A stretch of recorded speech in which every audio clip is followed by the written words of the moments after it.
Hey there, everybody. Pete Pardo here from Sea Tranquility. Welcome to the show. We've got a very special guest today, frequent collaborator here on the channel, Mr. Rick LaBonte from up in Canada. And we're here today to talk a little bit about his new album. You heard me talk a little bit about Living It Up. I reviewed the album about a month or so ago. But we've wanted to get Rick on the channel to actually hear him talk about his experience with his brand new double album, which was released in February.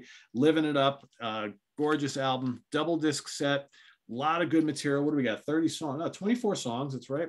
And a wealth of different styles. And I know Rick had been working on this for quite a while. So we want to hear it from Rick's mouth today. So Rick, talk a little bit about when you first started to kind of put songs and arrangement together. Like how long ago did you say, all right, it is time to do an album? When did that happen? Was it during the pandemic, before the pandemic? A little before. It was 2016 when I put my first record on the mission, and that was a 70-minute album with everything I had, but there was some songs left over that never got recorded that I knew that I had to release. And you know it because one of your favorite songs that you mentioned was Let It Show. And the Gallery of Love was hanging around maybe since like the late 90s or 20 late turn of the 21st century. They were with people that I wrote. And as life goes on, you're in different bands, you moved on, and but I always felt like, it's one of my bucket list things to at least record that tune and get them done. And because the drummer from the Tea Party, Jeff Burrows, played on my first record, the one song called On a Mission.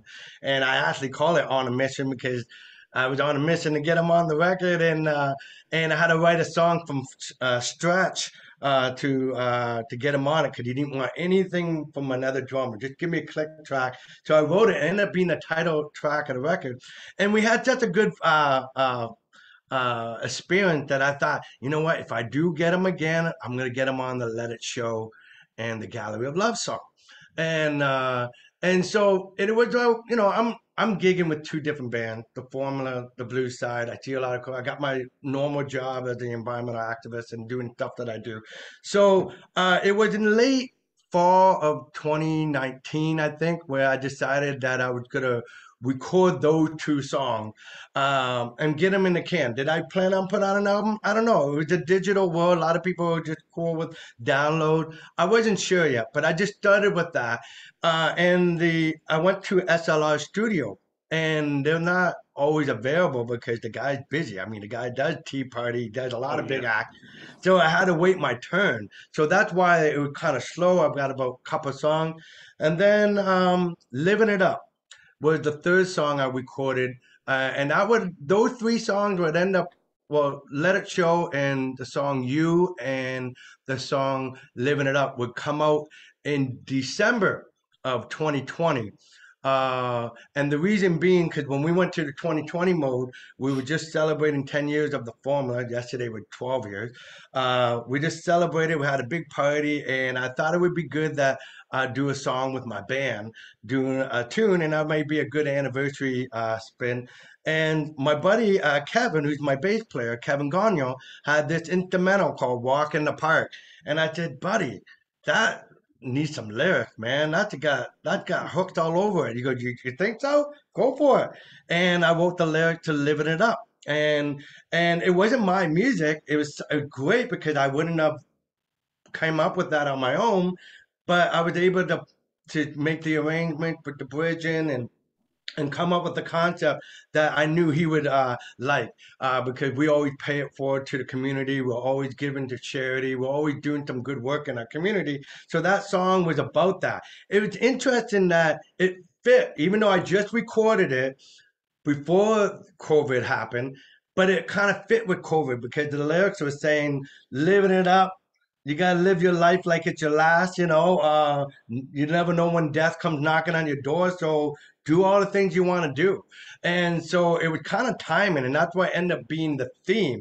So when the shows started coming to a halt, and my last concert was Son of Apollo that I went to saw, like you did in Toronto, and all my gigs came to a halt around March, and exactly 20 years ago, 2 years ago, I mean, Yep. and so. with those songs in the can, I was also working on a blues album, which ended up coming out in 2021, January. So I had 6 songs on that. My buddy had 4. We got 10-song compilation. That was recording. And because I was working with the guy Highland Studio, Luke Mucho, who worked on You and a couple other tunes that we were kicking around, I decided to I continue working with him because SLR is kind of busy, but I let SLR do all my mastering. So they did my mastering to the Blue Side album, and they ultimately did this. So they took 3 songs from them, and then the other songs were recorded at Highland Studio. So my workflow, because I had less gigs, every time I went to the studio, I kept coming up with these ideas, and so that's what happened. So I would say almost a whole year of 2020, I had about an album worth of music. Okay, uh, going from yeah. By the time I hit, let's say June 2020, I had enough. But during that time, I have a CD worth of music.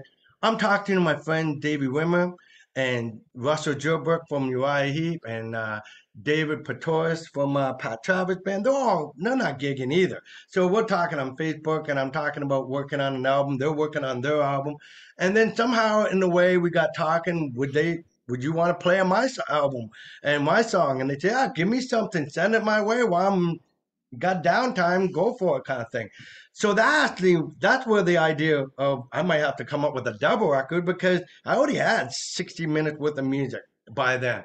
And of course, I want to have my UI Heap buddies on there. Such a big fan, and that all came about because I got to share the stage with them on 2018 in London, Ontario. I got to meet them, do a sound check of Easy Living, and there's a YouTube video out there on that. And then Mick was so kind enough to invite me back on the encore. I'm on the front row all night, and he said, "Come on back," and we sang "Easy Living" with the band, and this time with a full room. It was I was already on cloud 9. And then to meet the guys backstage and they signed my stuff, then became Facebook friends. Who would have thought 4 years later they'd be on my album? 2 guys that end up becoming pals with. And so I had literally had to write the song Full Speed Ahead just to get Russell on there. I didn't have no other material, and I went home that day and I pictured what I need some fast moving drumming because he's just a powerhouse drummer. And so I got that just going home full speed ahead. Just something I just had in my head. And I wrote that song that day just because Russell said, "Yeah, I'll do it."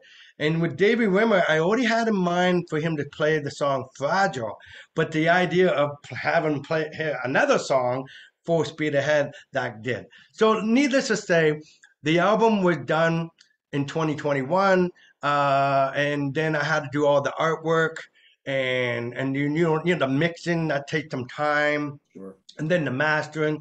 So I was done probably officially done in December or November. The music was done in September, but all the artwork idea and the layout. And then I reached out to you to say, look, hey, if you want, I'm gonna mention you on my album. And you said, well, if you want me to write something for it, I would. That's something I do. I said, really? Well, go for it. And again, don't write anything. I don't want you to feel obligated because you're my friend, but if you feel about it, yeah. So you're one of the first people on the planet got to hear that. Even the Why Heap guys never even heard their track yet. You got to hear it during the January month while I was waiting for it to get into print. And then when they said it's ready to be printed and you gave me that review, I said, wow, this is really great. It's awesome. I'm going to definitely put it inside the record. And it was just in time, 2 weeks prior to going into print. And here we are. So why did I pick February 2nd, 2022 to release the date? Well, it's my second album, and it's a double album. And I like the idea of two on two of 2022. Kind of So that's catchy. why I end up picking that date.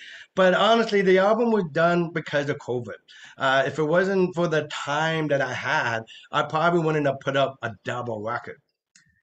And so I had a chance to do that. And I also had a chance to make a little loose concept because what you see there is day and night. Yep. day disc and the night disc. I just thought that was a good idea with the two separate records. I can be a little more artsier and more darker stuff on the second disc. And yeah, right on. And so, yeah, there's the whole lyric book and everybody who performed on it. And there's a lot of star power on here, as well as a lot of great local talent that I have from my community. Obviously, I have my band members from the Formula on there: James Kickham, Wayne Bracewell, Kevin Gagnon. I also have two guys from my Blue Side band, John Kersey and Dylan James. But then, you got some great people like Joe Conis from the Gods, who played pre-prior Uriah Heep. He lived in our community and he's a great friend of mine, and he played on the song Moved On. I was able to get some good, great guitar players from a lot of great bands. Dusty played on this. My old pal Al Kenny used to be in the Formula. He played some great guitar. We also had Rick Carr, who never got on my first record. That was one thing you don't know about is my first album. I used my core band, the Formula, but there's a lot of songs I invited guests from the community, people that had high profile in our community, and whoever I didn't get, I kind of went out and reached out this time. Friends like Rick Carr and Joe Conis and Dusty and Kevin Peterson and a host of others. And then there's some local bands here that we all play, right? I'm the former play last night, and there's another county, there's a band called The Source. Nino, a friend of mine, I invited him to that. Guitar Army, there's a local band here that plays a lot, have albums of their own. I invited those two guys to play, Mike Forte and Dale Demore, and it was great because we have this, even though it could be a cutthroat business, everybody competing for the odd shows here and there. We're not like that. We have this solidarity among each other, and we're always supporting each other. It wouldn't be uncommon that I perform with the Formula and I bring up guests to come and perform because we're all pals.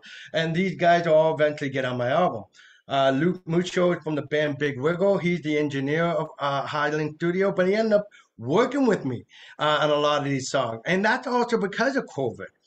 COVID, the rules were you only allowed 5 people in the building and stuff. So some of those songs, it's just me and him did everything. We played all the instruments. I had it in the mind to just invite a lot of guests, and I did do that when the opportunity came.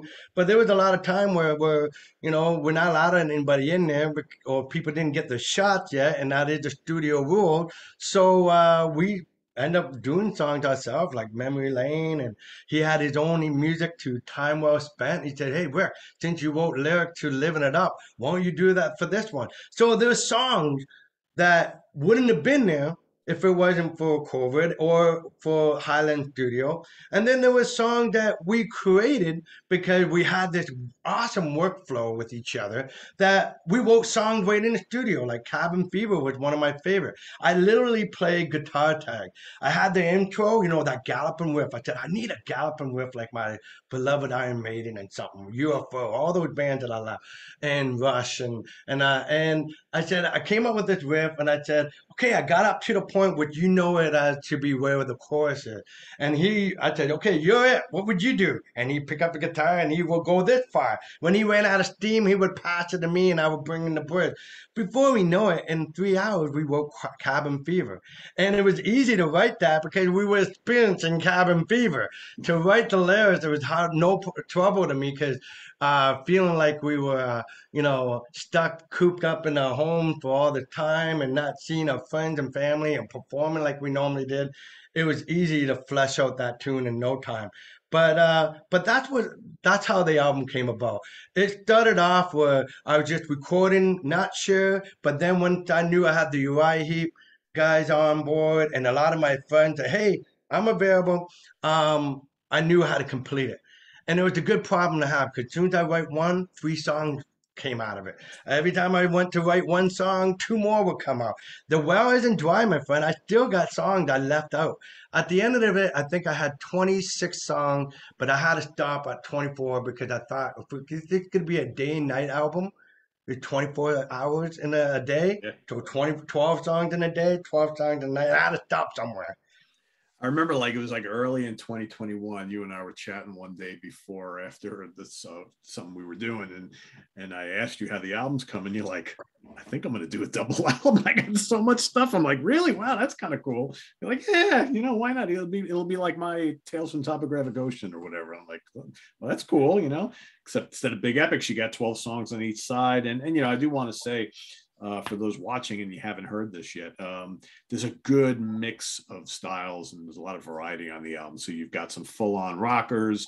There's Rick is a lover of all things classic rock, and that really comes through on this album. So, a lot of the bands that he has grown up listening to, you hear his influences on many of these tracks, and there's a Zeppelin stamp all over. I got to give you credit, man. There are some times where you're hitting these like Robert Plant high notes, and I'm like, oh, look at that. That's pretty cool. But Hammond organ all over the place, lots of tasty guitars, got some ballads. I mean, there's just like a mix of everything. Some blues rock on here. It's a really accessible collection of songs. I think works really well. So I guess my kind of last question for you now is, now that you're talking about how live music is opening up for many of us. I've got lots of shows in my future and all that. Are you going to try and incorporate a lot of these songs somehow into the live format going forward, do you think?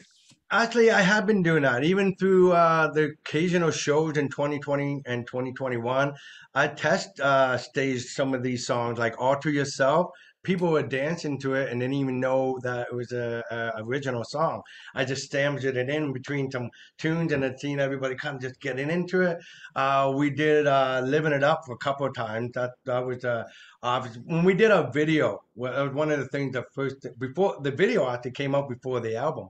I just thought I was just gonna leave it like that, and in the digital world, one song, and then the feedback we got. So yeah, I've been showcasing some of these songs. I also would do that with the blues side, showcase the blues side stuff, and they've been selling really well at the shows that I do. I plan on doing a CD release party with some of the guests in there that I didn't mention already, like J. Chuck Major, the guitar player Jim O'Neill, and Christopher Mantat. They played on Colorblind, and that's been getting played a lot in Windsor and Detroit right now on the radio. Actually, 8 songs from this album have been radio played somewhere, and so I'm thinking about having a show where I won't play the whole entire album, but the formula will play the meat and potatoes of some of that, and then bring the guests like Joe Conis to plug in, to play on, move on.